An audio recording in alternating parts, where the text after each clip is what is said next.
Buenas tardes, un gusto como siempre saludarles. Soy Angélica Favila y les doy la más cordial bienvenida a nuestra Memoria Histórica, un programa que es coproducido por TV UJAT y el Archivo Histórico de nuestra universidad, y el que pueden seguirnos en vivo todos los miércoles a través del canal 35.1 de TV UJAT, además del canal 35 del sistema de cable local y en Facebook Live UJAT. El objetivo de nuestra memoria histórica es que los ciudadanos adquieran una conciencia histórica de nuestra realidad regional y nacional, sin olvidar, desde luego, los procesos globales que definen la dinámica en nuestro planeta. Y bueno, en especial en nuestra memoria histórica nos ha interesado exponer y racionalizar temas que le permitan a toda la comunidad educativa y tabasqueña enriquecer su conciencia histórica. Por ello, el día de hoy abordaremos un tema que ha redefinido sin duda la cultura política de nuestro país durante 71 años. Y es que el 3 de julio de 1955, las mujeres mexicanas pudieron ejercer plenamente el derecho al voto en nuestro país, al emitir por primera vez su sufragio en unas elecciones federales. Y bueno, para reflexionar sobre el significado histórico del voto de la mujer en el mundo, en México y particularmente en Tabasco, nos acompañan en el estudio el historiador y maestro Héctor Valencia Reyes, quien es profesor e investigador decano de la licenciatura en Historia de la División Académica de Ciencias Sociales y Humanidades, a quien le damos la bienvenida. Maestro, ¿cómo está? Muy buenas tardes. Buenas tardes, como siempre es un placer estar aquí, y sobre todo para hablar un tema que tradicionalmente no se discute públicamente y que tiene que ver con las coyunturas que se están dando en el presente, donde las mujeres están construyendo y redefiniendo una hegemonía política en México. Efectivamente, un tema que ha trascendido en diversos ámbitos y que va a seguir seguramente dando muchos temas y muchas páginas de libros. También se encuentra en esta mesa de diálogo la licenciada Laura Viridiana Díaz Rodríguez, quien es responsable del archivo histórico de nuestra universidad. ¿Qué tal? ¿Cómo estás, Viri? Muy bien, muchas gracias por preguntar. Buenas tardes al profesor tardes. Héctor Valencia y a usted, doctora. Igualmente, buenas tardes al público que nos está viendo y escuchando a través de la plataforma de TV UJAT. Efectivamente, espero que este programa podamos hablar desde esta perspectiva sobre las mujeres, cómo se fue también construyendo su ciudadanía a nivel federal y de qué manera aterrizó todo ese proceso en Tabasco. Bien, pues el 17 de octubre de 1953, por iniciativa de la Presidencia de México, se publicó el decreto que reformó el artículo 34 constitucional, aquel que dice quiénes son mexicanos o quiénes son ciudadanos mexicanos. A partir de él se estableció que las mujeres y los hombres tienen igualdad de derechos políticos. Por lo tanto, con este decreto, las mexicanas pudieron empezar a votar y ser votadas en procesos electorales, tanto municipales, estatales e incluso federales. Como ya mencioné hace un momento, fue hasta el 3 de julio de 1955 que las mujeres pudieron ejercer por primera vez el voto y además ser electas en una elección federal. Y bueno, de eso justamente nos vamos a ocupar el día de hoy, de revisar un poco cuáles fueron los hechos que hicieron llegar a este momento, porque no es un hecho aislado, sino claro, es algo que trae un sinfín de hechos antecedentes. Y bueno, con eso iniciaríamos nuestra pregunta, el programa de hoy, haciendo la pregunta, maestro, ¿cuáles son estos hechos históricos que tenemos que mantener en nuestra memoria histórica para conocer cómo las mujeres pudieron ejercer plenamente el voto en nuestro país? Bueno, antes quiero hacer 3 comentarios sobre lo que significa la historia de las sufragistas en México, que sin duda es la historia de mujeres, Sí. maestras, obreras, algunas campesinas, obviamente de clase media, alta, etcétera, profesionistas, que se rebelan contra el status quo, contra un sistema político cuyas leyes no les reconoce plenamente como ciudadanas y que de alguna forma en esta rebelión ellas manifiestan un malestar, un descontento, al mismo tiempo adquieren conciencia del momento histórico que están viviendo, de su situación como sujetos sociales, y asumen compromisos sociales bajo la perspectiva de lograr reformar y cambiar las leyes mexicanas para adquirir igualdad jurídica. Y desde luego realizan acciones concretas en las distintas etapas de la historia de México. Y entonces podemos decir que en el siglo XIX ya hay mujeres a finales del siglo XIX que están demandando esta igualdad y que son mujeres fundamentalmente maestras. Como sabemos, hay muy pocas contadas mujeres que estudiaron medicina en el siglo XIX, muy pocas abogadas y muy pocas ingenieras, pero estas profesionistas son las que van a estar demandando la igualdad ante el hombre y por lo tanto derechos políticos. También están estas mujeres que se dedican a la literatura y que de alguna manera están reflexionando desde el quehacer literario sobre aspectos que tienen que ver sobre su cuerpo, sobre su condición psicosocial y desde luego sobre su condición laboral, política o familiar. Y me parece que a mí que en el contexto de la Revolución Mexicana, los vagonistas empiezan a plantear en Regeneración, empiezan a plantear la necesidad de que las mujeres tengan igualdad de derechos en la vida pública. Y desde un punto de vista primero del liberalismo social y luego desde un punto de vista anarquista, son los que de manera directa van a hacer señalamientos sobre el carácter patriarcal y machista del sistema político mexicano. Después, durante la Revolución, podemos ubicar que cada grupo revolucionario hubo grupos de mujeres que participaron. Sí. Desde el Club de Mujeres Antireeleccionistas que apoyó a Madero, o Hermila Galindo que apoyó a Venustiano Carranza, etcétera, etcétera. Pero el movimiento revolucionario, sobre todo, durante mucho tiempo reconoció a los hombres y marginó, discriminó, me parece que hasta la década de los 70 a las mujeres. Pero si uno estudia un poco el tema, va a descubrir que en el contexto de la revolución, por ejemplo, en Tabasco se realiza el Congreso Pedagógico en 1915, en 1916 se realiza el Congreso Feminista en Yucatán, también se realiza un congreso en 1900, ya a nivel nacional, 1918, luego en 1923, luego en 22 y 23 se realizan otros congresos. Y en todos ellos están las mujeres discutiendo cómo modificar el sistema jurídico mexicano para ellas tener una igualdad a nivel de práctica social ante los hombres. Y en una cuestión específica, la cuestión que tiene que ver con la vida pública y la participación política, y por lo tanto poder ser electas para alcaldes, para diputadas locales, diputadas federales, desde luego senadoras, etc. Y me parece que ahí vamos a encontrar que en cada región de México va a haber experiencias diferentes. Y entonces entre 1923 y 1953,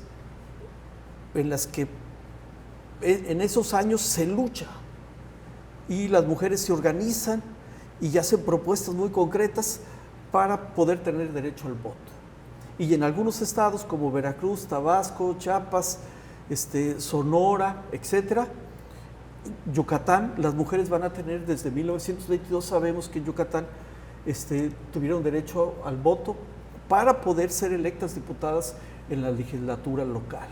Entonces, Elvira Carrillo Puerto fue electa diputada, sí, junto con otras 2 compañeras, nada más que duraron 2 años porque en 1923 viene el golpe de Estado que termina con el asesinato de Carrillo Puerto. Y también Tabasco tiene su propia experiencia. Entonces, y en ese proceso hay que reconocer a nivel de práctica social el papel que van a jugar estas mujeres que vienen de la revolución, y también decir puntualmente que los constitucionalistas de Querétaro no les hicieron caso, porque Mila Galindo les hizo llegar un manifiesto y una petición de que se aprobara en la Constitución la igualdad de derechos entre el hombre y la mujer, y no la tomaron en cuenta. Y si uno lee los argumentos que dieron, era porque la mujer iba a perder su naturaleza femenina, porque la mujer se iba a pervertir, etcétera, etcétera. Son los mismos argumentos que están dando en otras partes del mundo. ¿Y esto qué quiere decir? Que así como en México se está luchando para que las mujeres puedan votar y ser votadas, y se realizan reformas jurídicas que lo legitimen, en Estados Unidos se está dando el mismo proceso, en Inglaterra se da el mismo proceso, en Italia, en Polonia, Alemania, etcétera, se da el mismo proceso. Son los soviéticos, a raíz de la Revolución Rusa de 1917, que le conceden plena derechos a las mujeres para que sean votadas y ser votadas. Aunque hay otros países que ya anteriormente habían establecido decretos. Pero en ese sentido la Revolución Rusa es un parteaguas. Bueno, entonces, en 1934... ya para 1934 en algunos estados de la República como Tabasco las mujeres pueden votar para la elección de presidentes municipales, diputados locales, etcétera.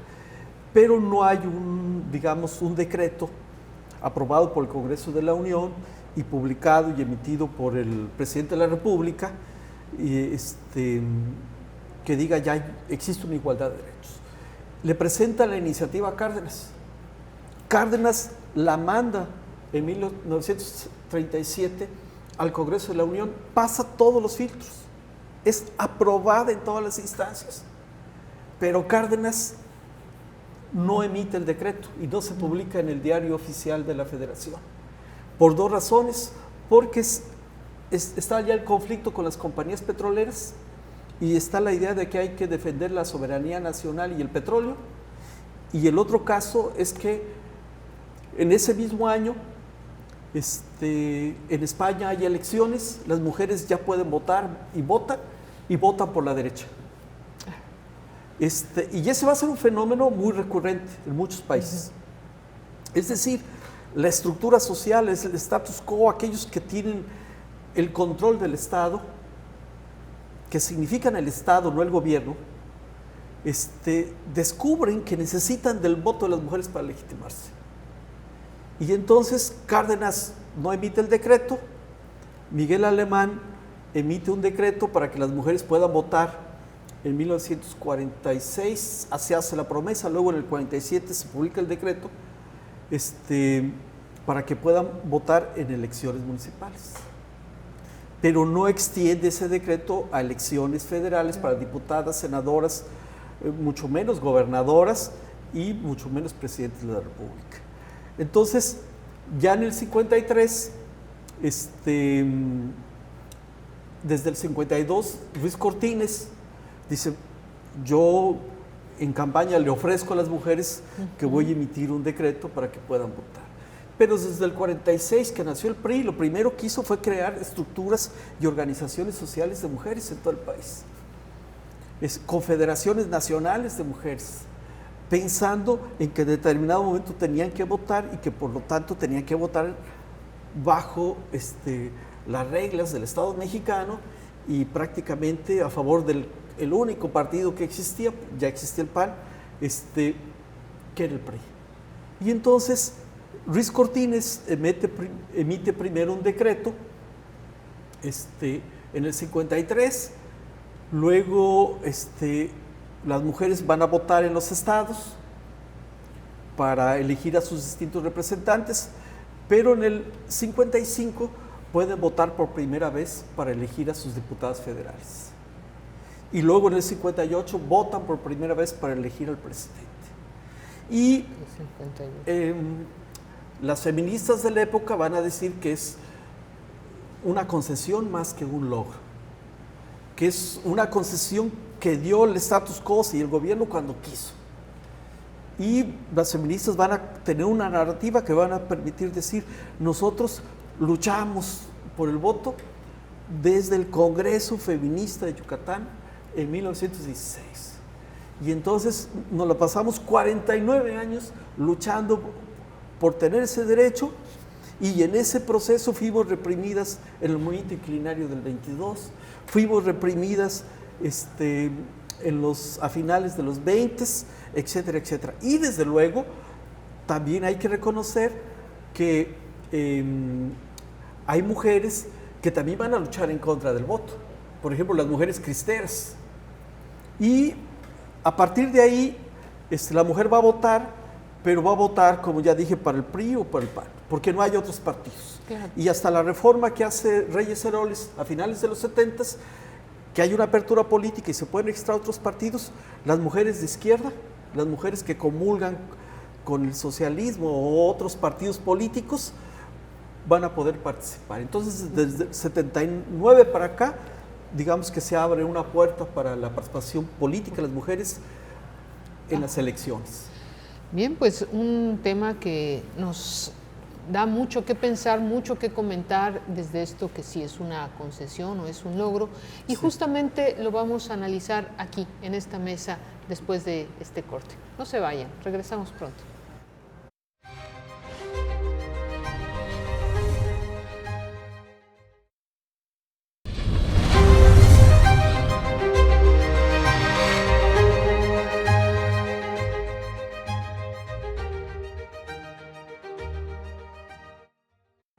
Estamos de regreso en nuestra memoria histórica. El día de hoy abordando el tema sobre el voto femenino en México. Y bueno, en este recorrido que nos hizo el maestro Héctor, muy rápido, sobre una serie de hechos, de condiciones en las que se fueron sumando situaciones en las que se abogaba y se luchó por el voto, que hablan el voto femenino y que hablan de décadas de lucha.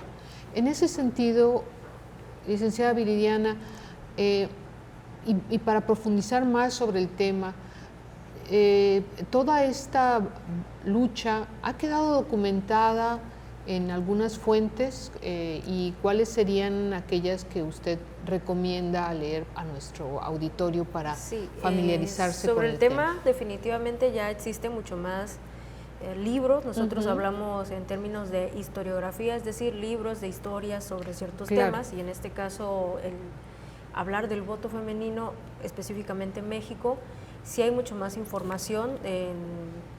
De unos 10 años para acá empezó a escribirse abundantemente. De 10 años para acá. Incluso antes 15, no se había documentado. Sí, claro, se había documentado, me refiero al aspecto histórico. Porque si uno revisa lo que hicieron las mujeres, como bien señalaba el maestro, incluso estas mujeres que desde el finales del 19 estaban cuestionando el papel de la mujer dentro de la sociedad, porque era cuestionarse todo, no solo el derecho político, sino qué son ellas, qué significan ellas para la sociedad mexicana. Y por ejemplo, aquí traje la portada de esta revista de 1888, que es Violetas de la Náhuac, y lo traje porque el primer número de esa revista, que es escrita por mujeres y para mujeres, se la dedican a Dolores Correa Zapata. Ella es una mujer originaria de aquí de Tabasco, que influyó mucho en el tema de la educación, tanto de los niños y niñas, pero sobre todo la educación femenina. Si no lo pueden enfocar, por favor. Sí, aquí está en la portada, la hicimos obviamente mucho más grande para que el público pueda verlo. Esta revista es a nivel nacional, sí, y le dedican en su portada a una tabasqueña, Dolores Correa Zapata. Ella es una mujer súper importante para conocer cómo se dio ese planteamiento de la educación femenina en México durante el Porfiriato y parte del siglo XX. el periodo revolucionario. Entonces, ese es un ejemplo del material que existe a nivel nacional. Este ejemplar no está aquí en Tabasco. Pero ahora bien, hablando sobre libros, sí que podemos encontrar varias fuentes de información. Yo aquí traigo solo algunos que quiero que la gente los conozca y los pueda consultar. Este se llama Las mujeres en la lucha por el voto. En realidad es un trabajo compilado donde van a articularse diferentes textos que hablan de la realidad de cómo se fue gestando esta lucha por el voto hasta su materialización ya en el siglo XX. Entonces ellos consideran que es a partir de la Revolución Mexicana donde las mujeres en diferentes sectores sociales, a través de la organización, de las demandas civiles, de la movilización social, es decir, salir del espacio privado al espacio público a exigir que se le diera ese derecho que ya tenían sus congéneres los varones. En otro tipo de ideas, voy a pasar un poco más rápido, es importante también que ya que estamos haciendo una reflexión y revisar la historia de estas mujeres, es también sentarnos a entender cómo se piensa teóricamente estos temas. Es decir, si estamos hablando de mujeres y política, ¿cuál es la idea de ciudadanía que se ha gestado en torno a ellas? Porque no es la misma que se gestó en torno a los hombres. En los hombres se viene discutiendo desde principios del siglo XIX qué es ser hombre en el campo y cuáles son sus derechos y cómo está dentro de la sociedad mexicana, pero las mujeres es distinto. Entonces hay que repensar cómo se articula y para eso traje este libro que se puede encontrar y es muy económico, incluso está en internet, sobre estudios sobre las mujeres y las relaciones de género en México. O sea, son conceptos que vienen de la mano, ciudadanía, política, derechos políticos, género, feminismo, todo está articulado y es importante entenderlo. De igual manera, en este tipo de obras, que es revolucionarias fueron todas, justamente tiene que ver con ese antecedente histórico de principios del siglo XX, que es el movimiento armado y cómo esa revolución, las mujeres y los hombres van a estar participando activamente en Puebla, en Oaxaca, en Tlaxcala, en diferentes zonas del país, no solo en el centro, sino en diferentes partes. Y eso nos habla de cuáles eran los temas que se discutían, qué se reflexionaba y de qué manera se iba articulando esto, hasta llegar a lo que es el voto femenino, que no es por lo único que luchaban, pero no, claro, es un gran aporte. Y siguiendo en este orden de ideas, tenemos Mujeres, Ciudadanía y Poder. También es una obra compilada, mucho más reciente, por el Colegio de México, que si bien esto ya está hablando de los finales de los 70s y hasta casi el inicio de los 2000, pues es una continuación de esta revisión de cómo se ha avanzado en el tema del derecho y la construcción de la ciudadanía de las mujeres en diferentes contextos de nuestro país. Es decir, para entender una visión general de cómo se ha dado la historia del voto de las mujeres, la historia del voto femenino, y no solo del voto, sino de las que ya empezaron a participar en puestos públicos, en puestos políticos, tanto senadoras, diputadas, gobernadoras, hasta llegar en la actualidad de las primeras mujeres que participaron para el cargo de elecciones de presidenta.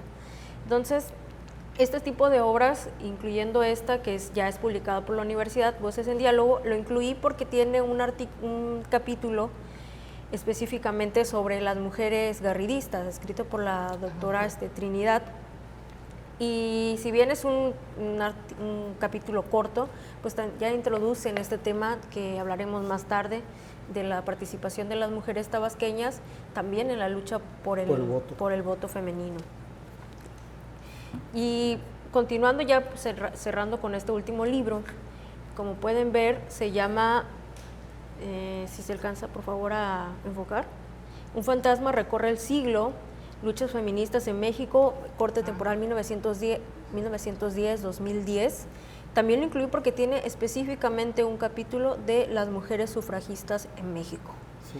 Es decir, sintetiza ahí esa historia también partiendo de la Revolución Mexicana hasta el siglo XXI y cómo es que las mujeres entonces, cuáles fueron las primeras o las pioneras, hablamos en estos términos, que abrieron la brecha para que se hablara del tema de la lucha por el voto femenino en México. Hablando sobre qué fuentes consultar, yo me traje si me enfoco un poco, yo traje esta película que se llama Las sufragistas, Madres, Hijas, Rebeldes, está subtitulada, que tiene que ver con cómo lucharon las inglesas en el contexto de finales de la Primera Guerra Mundial por el voto.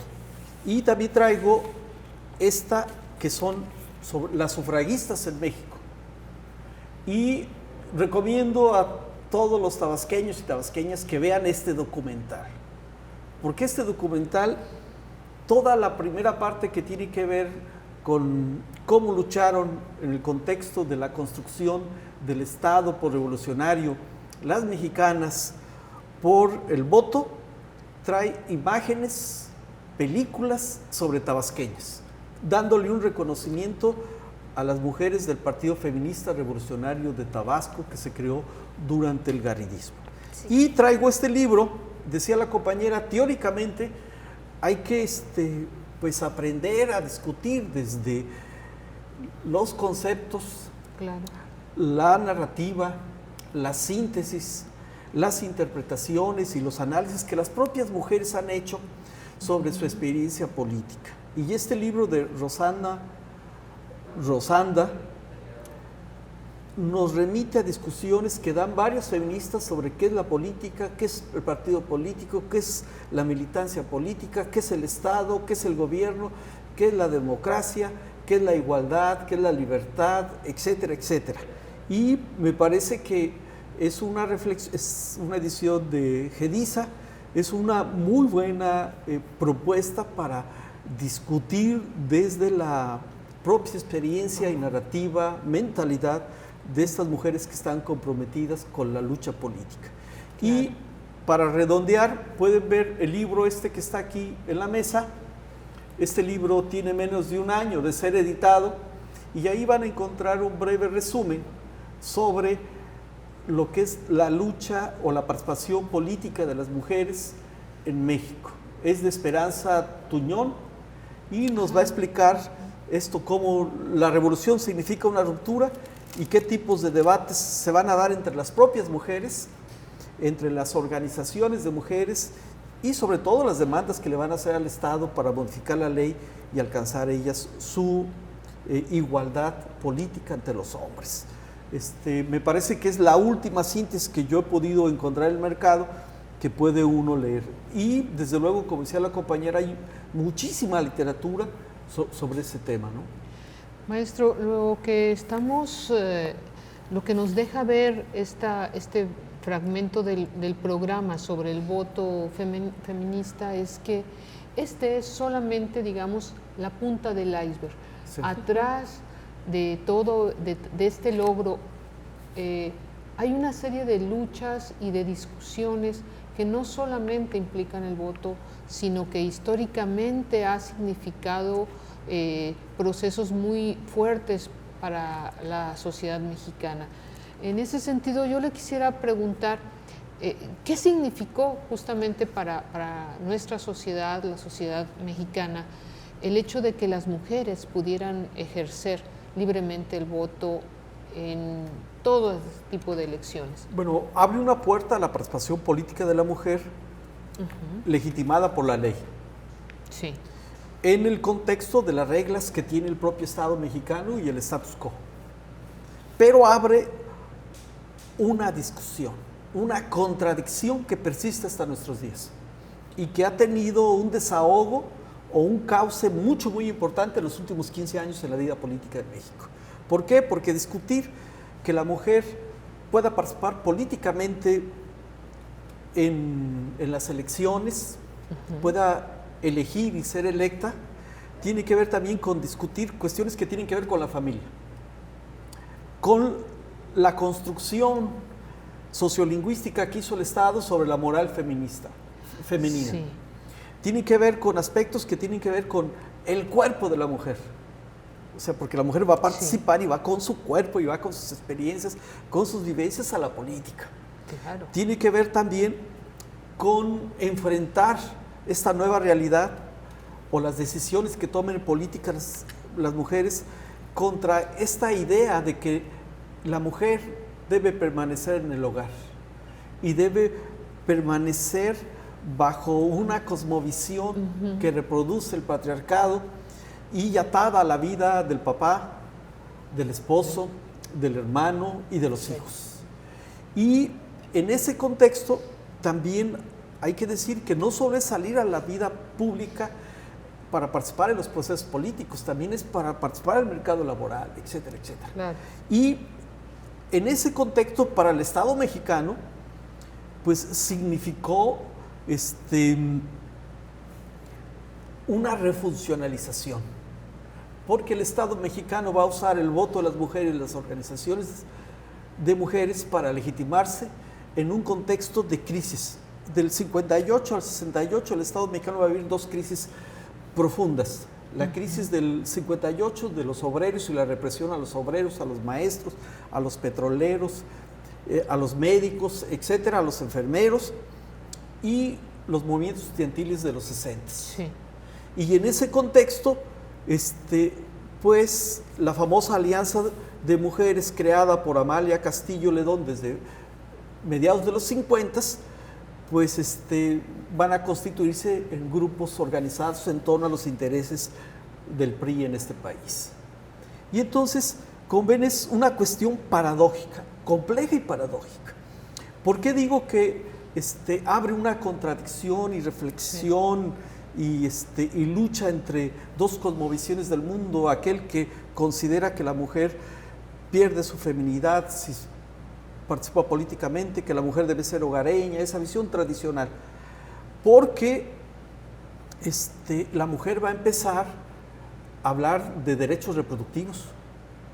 La mujer va a empezar a hablar de tener derechos sobre su cuerpo. La mujer va a empezar a hablar de cuestiones que tienen que ver con esta igualdad laboral. La mujer va a empezar a hablar de cómo debe y puede hacer las mismas prácticas, acciones, funciones que cumplen los hombres. Y en ese proceso el Estado va a tener leyes laborales donde las mujeres van a ganar menos.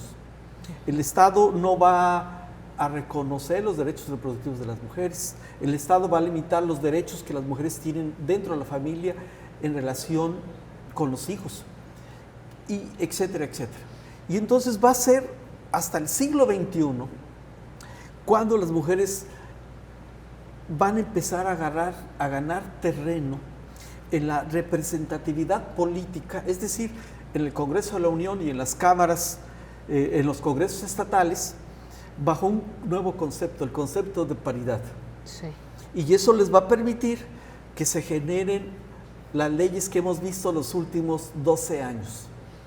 Leyes que tienen que ver con que las mujeres puedan decidir libremente sobre su cuerpo, que las mujeres queden un poco más protegidas ante un divorcio, que las mujeres sean las principales,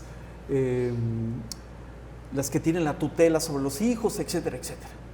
Y entonces lo que se abrió en el 55 fue permitiendo que poco a poco, como hormiga, las mujeres construyeran y modificaran la competencia política que hoy podemos ver, ¿no? Claro. Sin duda todo esto nos da una nueva dimensión o nos permite entender una nueva dimensión de lo que significa el voto, el logro del voto de la mujer. Y para seguir hablando de este interesante tema, les pido que se queden con nosotros. Vamos a un corte breve y regresamos.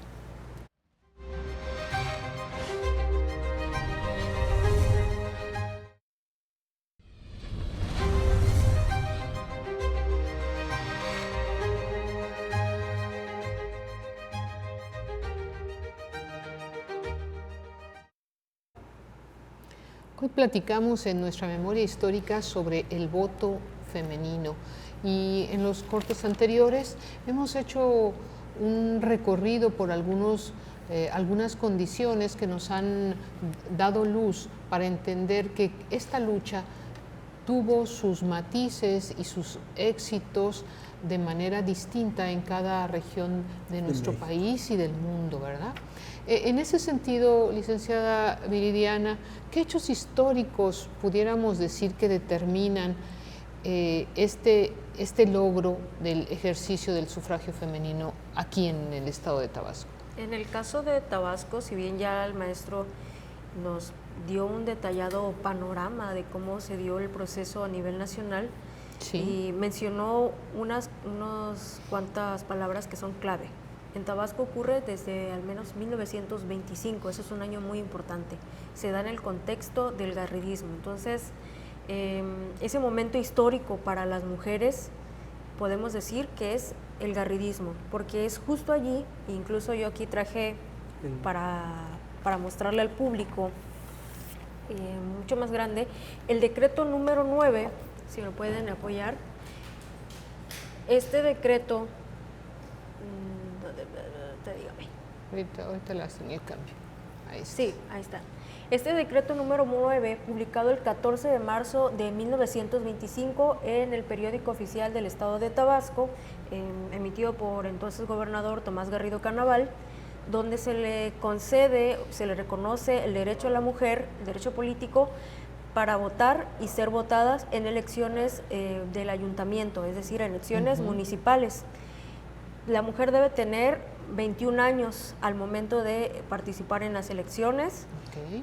Y entre otros detalles, que tener una buena moral, incluso hablar incluso del tema del matrimonio, pero es decir, ya este es un antecedente, con este documento que le mostramos aquí, ya es un antecedente claro de cómo se dio el proceso o en qué condiciones se dio el voto femenino en Tabasco. Cerca de 30 años antes que sí, a nivel nacional. Sí, entonces en el caso de Tabasco, ¿por qué se da? No es solo una concesión del gobernador, es decir, existen las condiciones históricas, sociales y políticas, y sobre todo esa apertura del gobierno para entender que no se iba a poder construir ni mucho menos llevar a cabo esta maquinaria política que conocemos como garridismo, sino es con los diferentes sectores sociales, con la clase obrera, con los empresarios, pero también con las mujeres. Y no solo haciéndolas partícipes, es decir, en los eventos cívicos como una especie de escenario, sino que ellas contribuyan con su acción social, su acción educativa, política, y obviamente esa acción la llevan a los espacios donde están, como es la escuela, el trabajo, también en la familia. No se desarticula nada de lo político o lo público de lo privado. Y entonces estamos hablando que existe, por ejemplo, el club feminista Carmen Cerdán, que incluso traje aquí un libro de ella,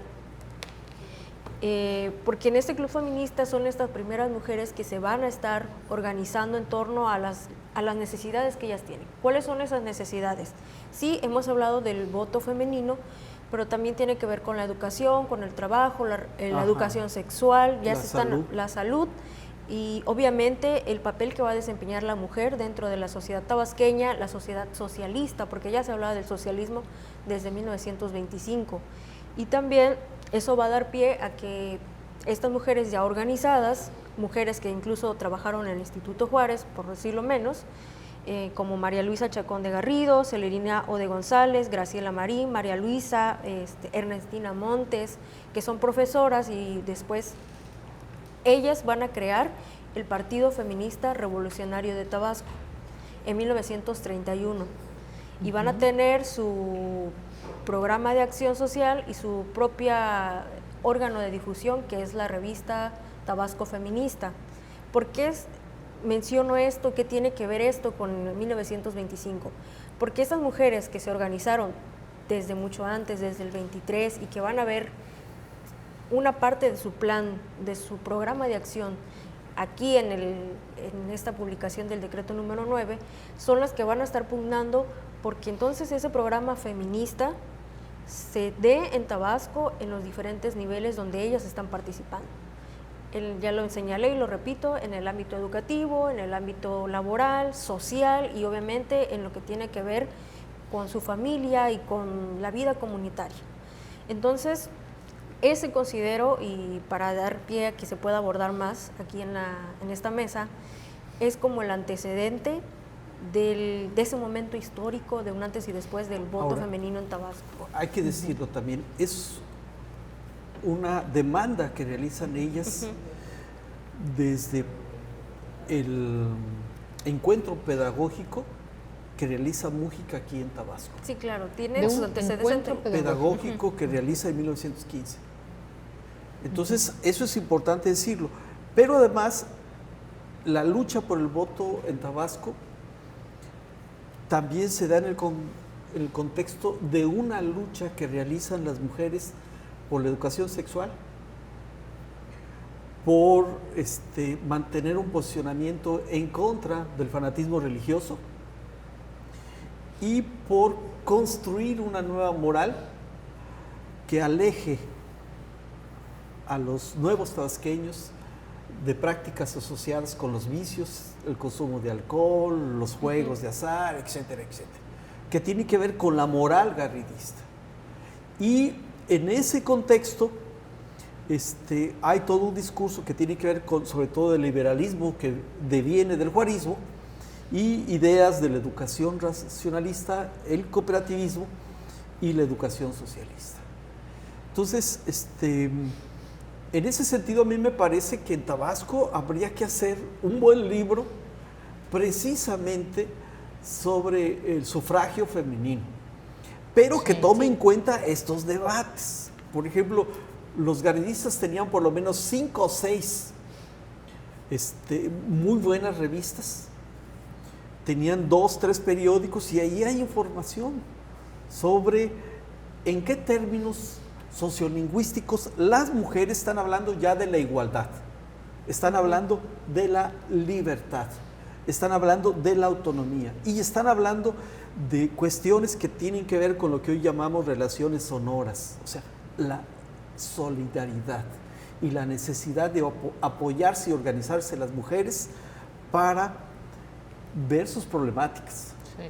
Entonces, cuando dice la compañera cuestiones laborales, sí, están sobre todo discutiendo cómo atiende problemas que tienen que ver con el trabajo, con la salud, y desde luego en ese contexto también podemos identificar que las mujeres abren debates siempre que vienen elecciones y los medios de comunicación local les abren los espacios, pasan las elecciones y a los 15 días les cierran los debates. O sea, y está ahí porque uno dice, bueno, ¿cómo es que 15 días antes de las elecciones les permitieron publicar sobre la democracia, sobre la igualdad? Y a las 3 semanas ya hay los interlocutores hombres que están hablando sobre cómo debe ser la igualdad para las mujeres o la democracia en el contexto de la participación de las mujeres. Es decir, se sigue imponiendo el discurso claro, machista, ¿no? Sí, sí, sí. Desde esta perspectiva, entonces, maestro Valencia, ¿en qué devino o cómo fue la manera en que el voto o este logro del voto femenino va a incidir de manera determinante en la vida política, especialmente del país? Hasta el siglo XXI. Miren, en 1979, la primera gobernadora en Colima, Griselda Álvarez, pero de ahí hasta el 2008 solo va a estar, incluyendo la reforma de Reyes Heroles, Beatriz Paredes en el 87 como gobernadora de la segunda. Luego está jefa de gobierno Rosario Robles. Luego está Amalia Hernández del 2004 al 2010. Y luego está Sauri en Yucatán. Es decir, todavía hasta el 2014, 2015, las leyes electorales están limitando la participación de las mujeres y la elección de las mujeres. Y voy a decir, como lo dijo Beatriz Paredes, la mayoría de mujeres que llegaron a la Cámara de Diputados y a la Cámara de Senadores se volvieron reproductoras sociales de las hegemonías partidistas. O sea, de lo que hacían los hombres. Y se olvidaron mucho, tener su propia agenda, mucho de cuestiones de mujeres. Entonces, del 2010 para acá, las mujeres empezaron a lograr cambios significativos bajo el concepto de paridad, de equidad, autonomía, libertad, igualdad y justicia social política. Y eso ha permitido crear relaciones de solidaridad, alianza, apoyos y sobre todo nuevas organizaciones que les han permitido construir una hegemonía los últimos 8 años. Es decir, que digamos ahora que ya tienen el poder. Sí, claro, pero los frutos empiezan a dar 55 años después del primer... No, después de que pierde la hegemonía el Claro. PRI y el PAN y que entra la 4T a gobernar.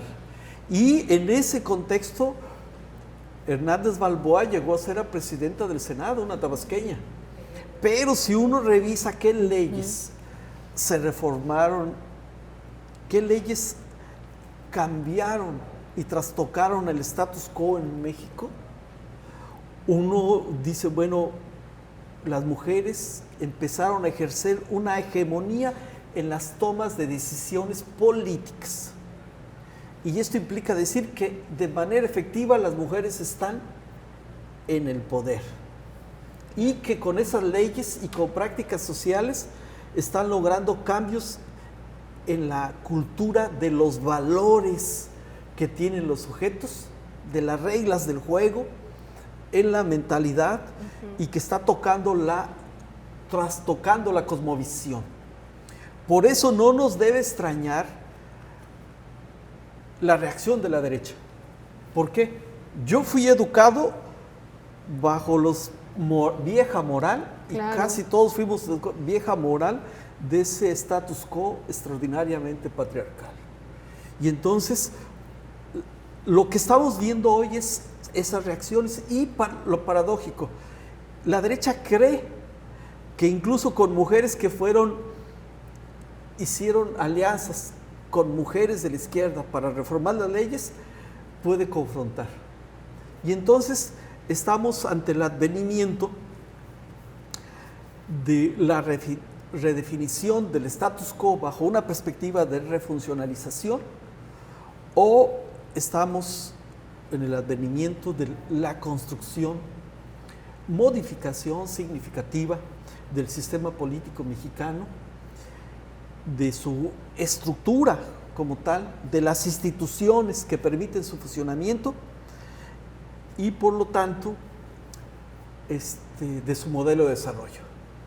Y eso es interesante. Sí. Entonces, Sí. y por eso es importante decirle a las mujeres jóvenes que los derechos que tienen ellas hoy no los tenían las mujeres hace 15 años. Que las ventajas jurídicas para participar políticamente, socialmente, culturalmente, que tienen hoy las jóvenes, no las tenían hace 15 años. Claro. Y entonces deben asumirlas, retomarlas y convertirlas en parte de su vida, como parte de su proyecto social, con los intereses que ellas quieran. Y en ese sentido, hay que decirlo, la historia de las mujeres se está reescribiendo desde hace 8 años para acá. Y me parece que hay un estado de la República que está a la saga, en la cola, es Tabasco. ¿A dónde va? Pues va, yo me atrevo a decir, hacia la reivindicación de la historiografía feminista. Y en ese sentido quiere decir que los conceptos tradicionales usados desde la historia de género van a ser confrontados, están siendo confrontados, trastocados, redefinidos, y me parece que a nosotros, quienes trabajamos la historia, ahí tenemos que reaprender qué están produciendo las historiadoras, porque finalmente es imposible decir que su discurso es un tanto significativamente diferente al de nosotros los historiadores hombres. Bien, pues sin duda esto nos daría para muchas otras reflexiones y muchos otros aspectos que retomar, revisar para hacer una proyección justamente de por qué nosotros en claro. estamos Y en proceso hay que estar atentos a las máscaras. Sí, claro. A las simulaciones. Creo que decía algo el maestro muy importante. Ya crecieron con una generación, creció de una manera, ya nuestra generación ya ve que existe la posibilidad de que ahora una mujer o que las mujeres también participen en los procesos políticos a tal grado de que hoy tenemos una presidenta, después de cuántos años. No, Claro. hoy hay una hegemonía a nivel federal de mujeres. Así es, y sí. recordarle, ya por último, recordarle a estas nuevas generaciones que en el caso de los derechos, sobre todo los derechos de las mujeres, se consiguieron a partir de los movimientos, de las demandas civiles y sociales, no fueron concesiones, fueron, Claro. Sí. son producto de la movilización de las mujeres, la organización y sobre todo la capacidad de actuar de manera comunitaria Ajá. y de manera grupal en pro de una agenda en común. Bien, pues no nos resta más que agradecer esta interesante charla, sus puntos de Gracias. vista, y a ustedes, querida audiencia, agradecerles también el favor de su compañía y invitarles para que el próximo miércoles nos acompañe en otra emisión de nuestra Memoria Histórica. Al maestro Héctor Valencia, Gracias. muchísimas gracias, Muchas licenciada gracias, doctora. Viridiana, muy buenas tardes. Hasta pronto.